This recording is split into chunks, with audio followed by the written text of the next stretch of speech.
People, let me tell you about my best friend. He's a warm-hearted person who loved me till the end. People, let me tell you about my best friend.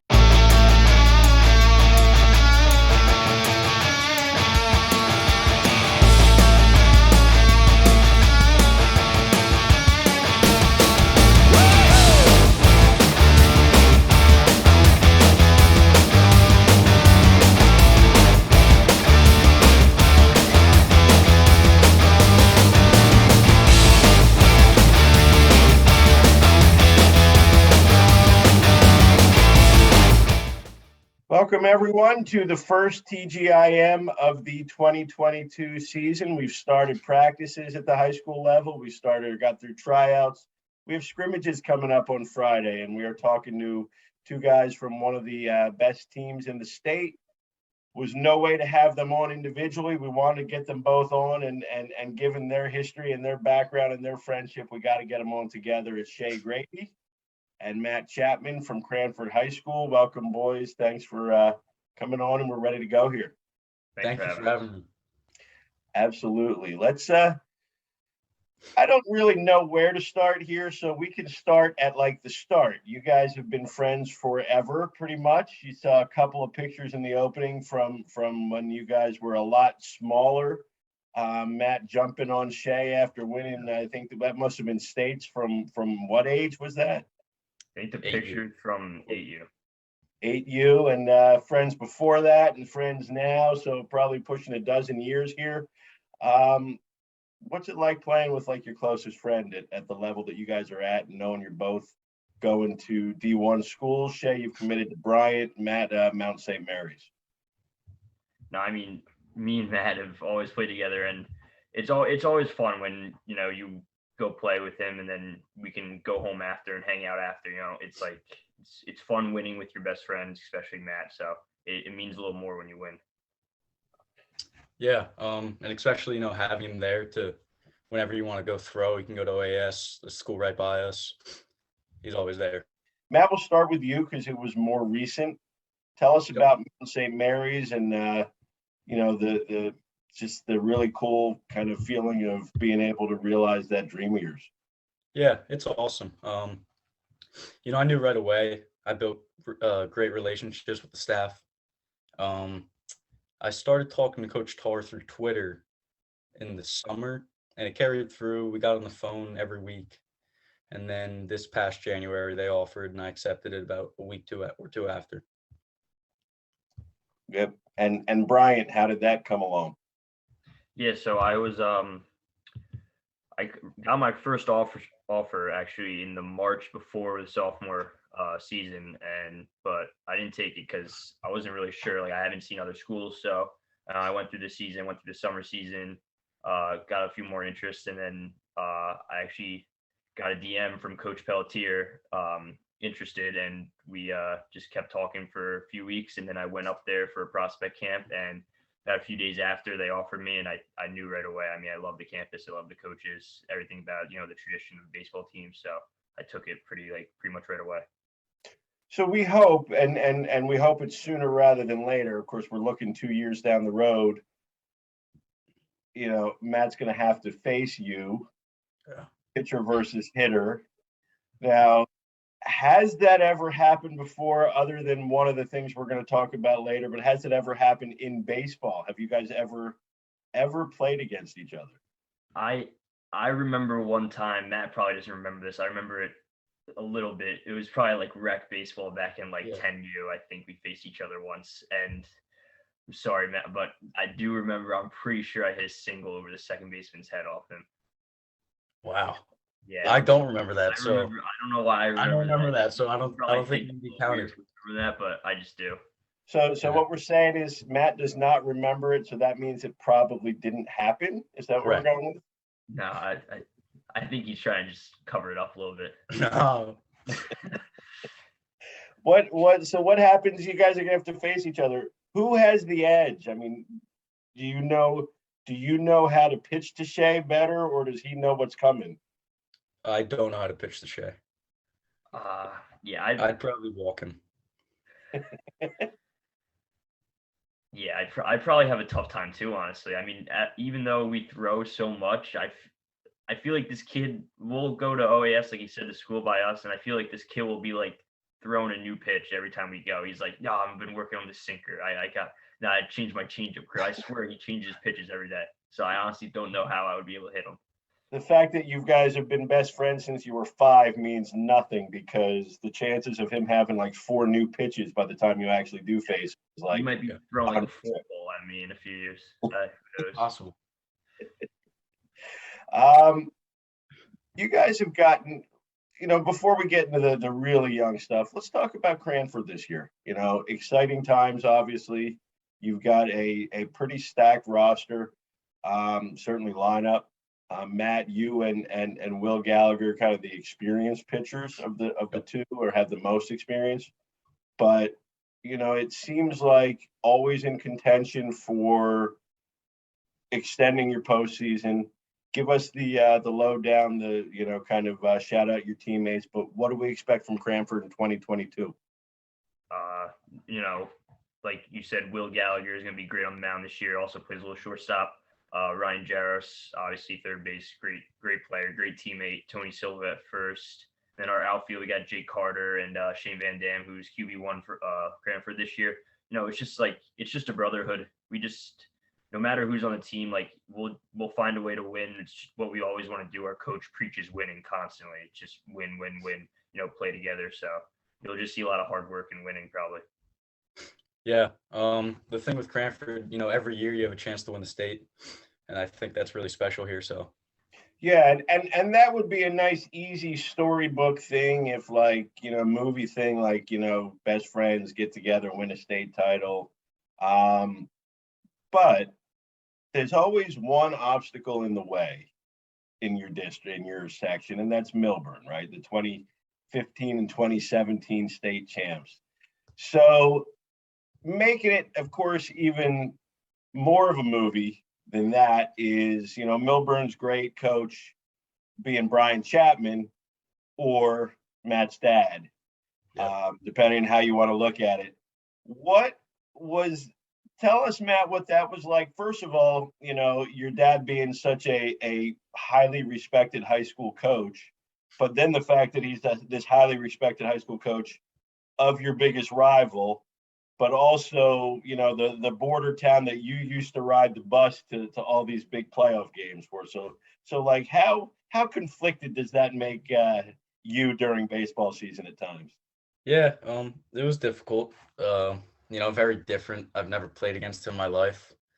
Very different to the point where my mom didn't even go to the game.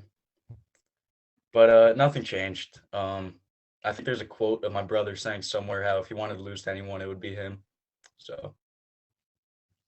Yeah, but we hope that he's the one who gets to use that quote this year, right? Hopefully. Do you guys play you don't play during the regular season, do you? Or you? Nope. Right. But I think there's got to be a realization at some level that if you don't play during the season, during the postseason, that means somebody got knocked off earlier than expected, right? I mean, you got to know to some extent, if you're going to get to where you want to go, at some point, you're probably going to have to beat Millburn. Yep.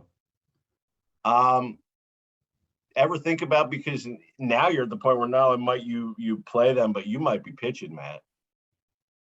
Yeah, I don't want to give that any thought. That'd be pretty crazy. Yeah, for sure. Shea, I mean, you got to have enough connections over there too. Oh yeah. I mean, you guys are so close, geographically, you are so close as far as like success of the programs. What's the thought in your head if that was going to happen? Well, I mean, we play Watica together with a bunch of kids on Millburn, so I have me and Matt have a bunch of good friends, and they're great kids, and Coach Chapman's been huge for me too. I mean, I love Coach Chapman, even though we have to play each other, these big games, he's helped me so much. So, but I mean, even though it's a little difficult for Matt and probably a lot of the Cranford team, honestly, too, we just got to go out and win. Just bottom line. Matt, what's your favorite memory of those teams? You know, the championship teams. I know we had Pete Ceruto on recently. You know, obviously such a key part of those teams.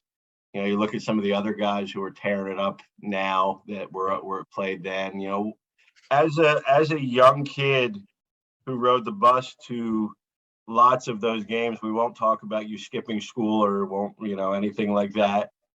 We don't even want to bring that up.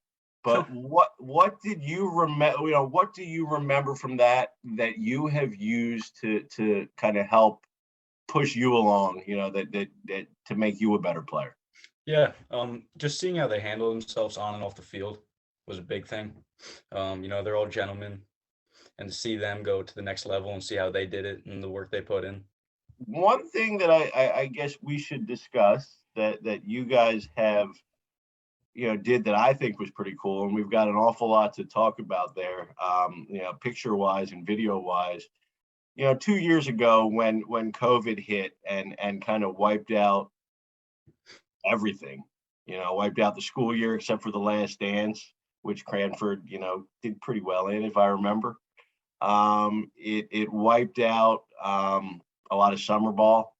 You know, I know we, you know, down here had to resort to like our own pickup games that we got to run, which was a lot of fun. But you guys did something pretty neat. Tell us about it. Yeah, so I mean, our whole friend group, we've always been huge wiffleball fans, and it started at a park down the street, and we were like, you know, why don't we like make this like a backyard league? So I have a decently sized backyard, so we brought it to my backyard. We bought that orange fence you can get at Home Depot, some bases, spray paint, all that stuff, and we just I think it started like late June, and we just went with it all the way until October. Like the championship series was October. We had to play a good like 20 regular season games against each other, and then we did playoffs, and it was everyone looked forward to it. I mean, every day my phone would be blowing up with all of our friends, just like, Shea, can we play today? Shea, can we come over and play today? And you know, it got annoying sometimes, I will say, but at the end of the day, once I said yes, like those were the best times of the quarantine ever. I mean, I could go back and relive those days any day. I would love that. How many guys did you end up having? How many teams were there?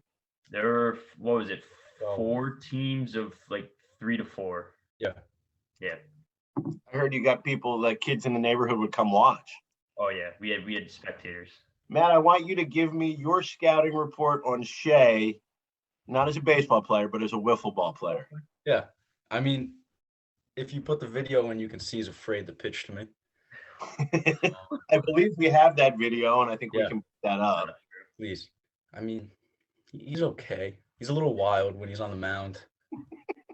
A lot of hit by pitches, a lot of walks, a lot of free runs for my team. Which wasn't a bad thing. What, Grady? I didn't see you on the mound. You were over right field. I have to ice my arm.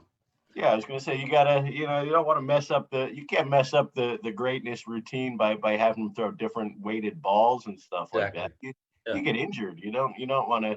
There's too much future in that. What about me, Mike? I guess some arms are more dispensable than others, is what we're saying. Shea, give us the Matt Chapman scouting report, wiffle ball. There really is none. I mean, to be honest, I will say he would come to the games with the most accessories on. That's one of the pluses. You know, he wore the eye black, he rocked the headband, the leg sleeve, arm sleeve, wrist tape. I mean, he was definitely Mr. Accessory, but he couldn't really back it up with his game, I would say. Relax. Definitely a better. Matt, are you pretty much solidly in the PO life at this point? Yeah. So you kind of, so this for you was like, all right, I get to swing the bat, even if the bat's a lot lighter, right? Exactly. So is that the reason why we had to go all out with all the accessories? Because, you know, it's or just because it's about making a style statement too? Yeah, I think I have a good style. I just wanted to make my presence known when I walked in.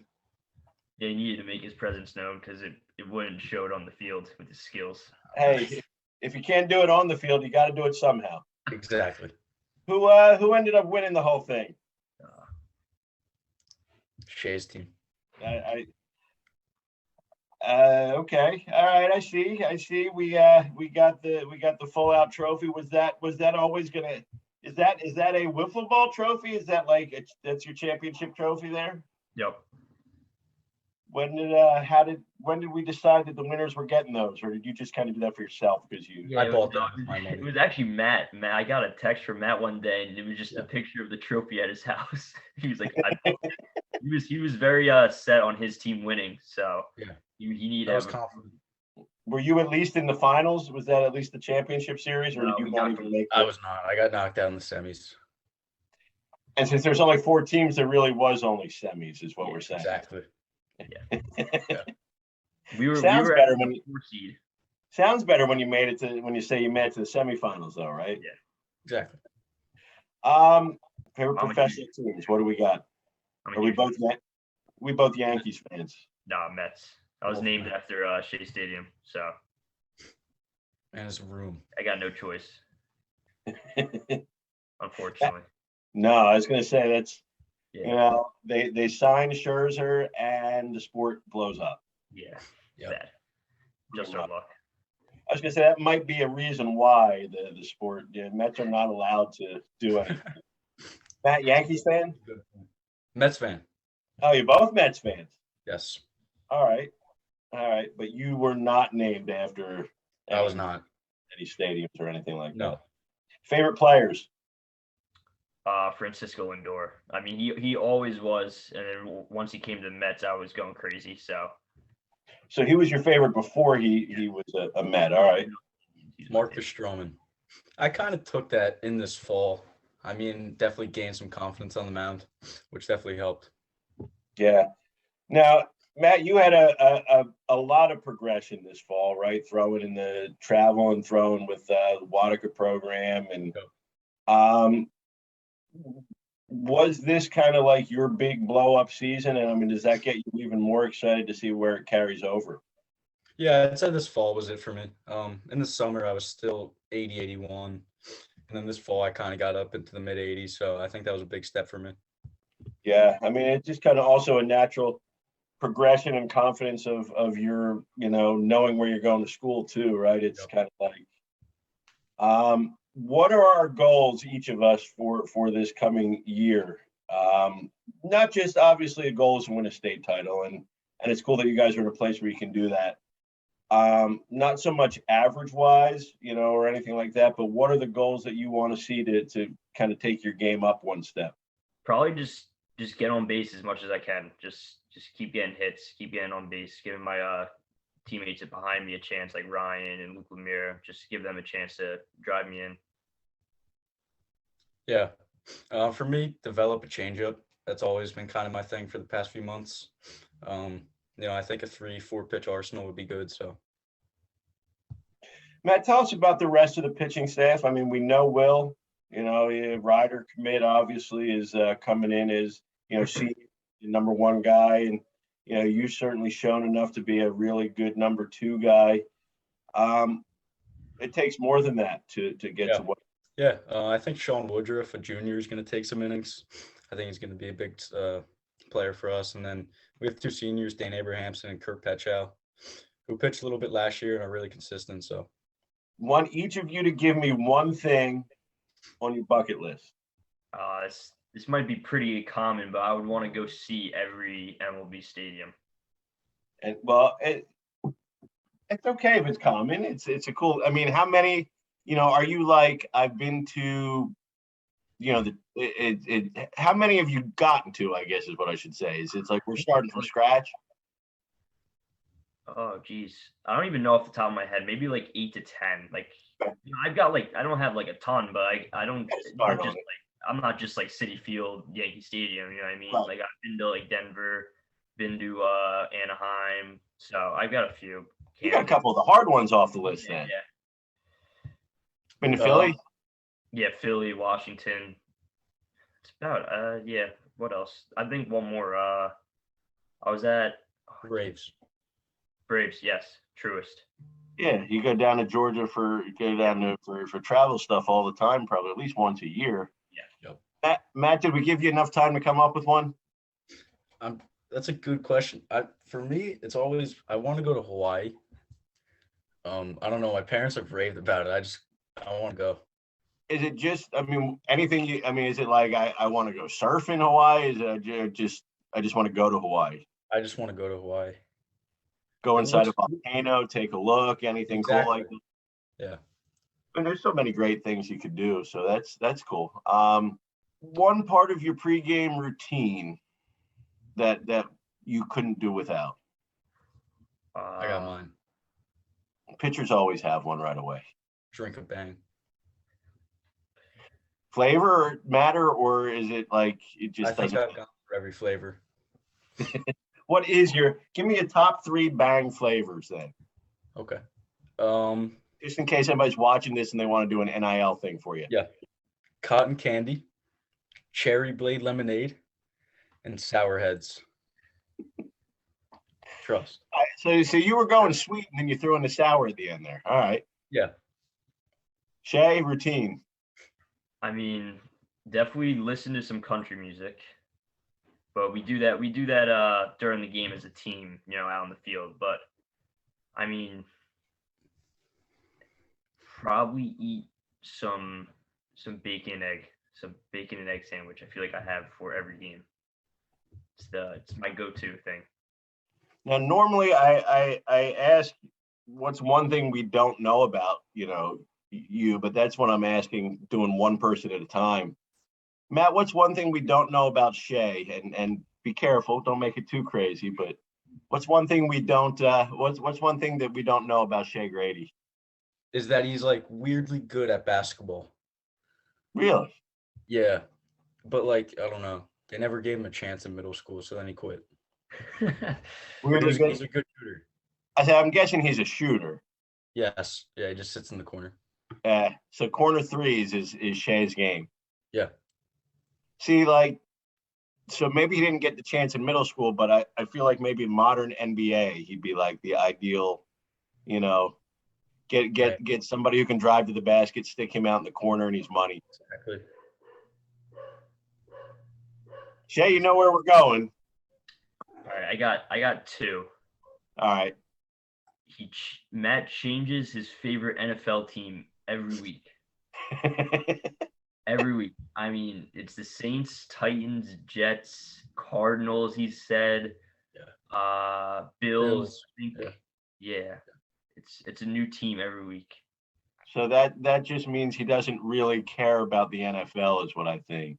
Yeah. No, it normally depends on who my fantasy football quarterback is. And that was going to be my next one. Matt's also weirdly good at fantasy football. Oh yeah. And Shea's bad. I'm not very good. I make some dumb decisions. It's awful. So weirdly good. I just take that as Matt's just really smart. When it comes to football, yeah. I just pay attention.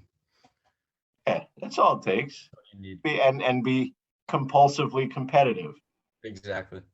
I mean, fantasy baseball was always my thing more than football, but it was, just gotta be competitive and pay attention. Yep. So we got a fantasy football genius and we got a corner 3 savant. See, I wouldn't have known either. So that's good. Toughest person you've faced, toughest batter you've faced, Matt. Yeah, Ryan Jaros. I faced him in an inter squad last year, and I feel like he can just hit every part of the plate. So, you could talk about scouting reports. He's somebody that you really just can't pitch to because he's good enough to hit it. He's obviously huge enough to hit the ball a ton, and he's a good enough hitter that he can beat you all day, just going the other way if he has to with like a laser show. He's just you can't. I would imagine you're not the only guy who's going to say that through the years.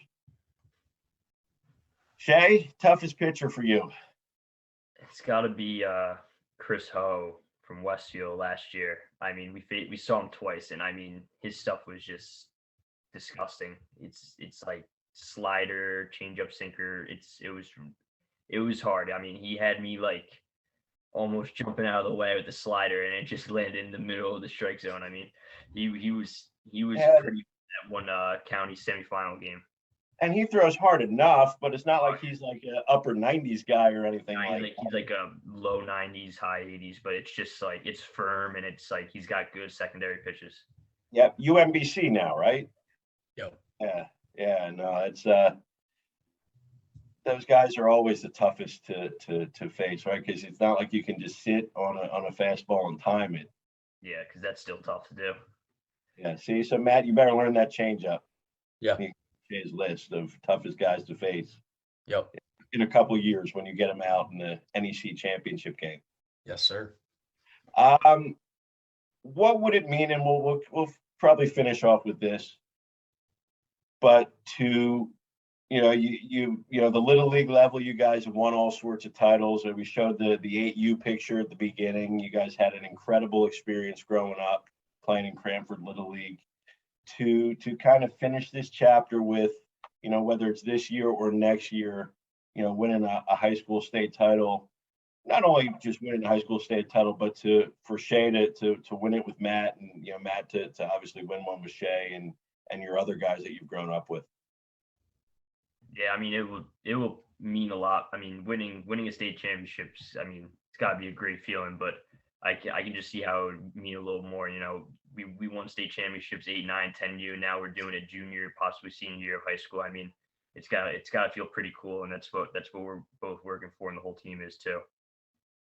Yeah, same. Like Shea said, I mean, to be able to do it from a young age, and then hopefully now get a chance at it junior, senior year, that would be awesome. The only thing that probably won't happen is you playing in the field and jumping on Shea after the final out because Shea was pitching, right? No. We're just gonna have to find a way to flip that. Yeah, exactly. Awesome. You guys are the best. We appreciate, certainly I appreciate everything that you've done through the year and kind of helping us Central Jersey guys learn about North Jersey baseball. Tell us about opening up the season later this week, Friday. We kind of have a pretty special scrimmage, right? Oh yeah. St. Joe's Metuchen. I mean, me and Matt also know a bunch of kids on that team. They're a great group, So hopefully you don't see Donnie. I'm gonna be honest, but we'll figure it out. And it's gonna be a fun scrimmage. Or hopefully you do, because then the rest of the year is gonna be easier. Yes. That's if he would definitely be a hard guy to face, but it might make everything a little easier going on. He's your annex / resilient buddy, isn't he? Yep. I see him at annex all the time. Yeah. Matt, anything you're really excited about this year? I can tell too. Yeah. I mean, they're a bunch of studs, St. Joe's. So, I mean, it's definitely going to be a good first task for us and hopefully sets us ready for the season. Yep, absolutely. Let's see a lot of good Cranford baseball this year. Thanks for coming on, guys. And we look forward to catching you guys playing ball this year. Thanks, Mark. Thank you for having me. Appreciate Absolutely. Our guest today, Shea Grady, Matt Chapman, friends since about age 5, teammates right now, juniors at Cranford, headed off to D1 in a couple years, but we got some unfinished business before then. Look forward to catching them at the field and looking forward to catching everybody else next time.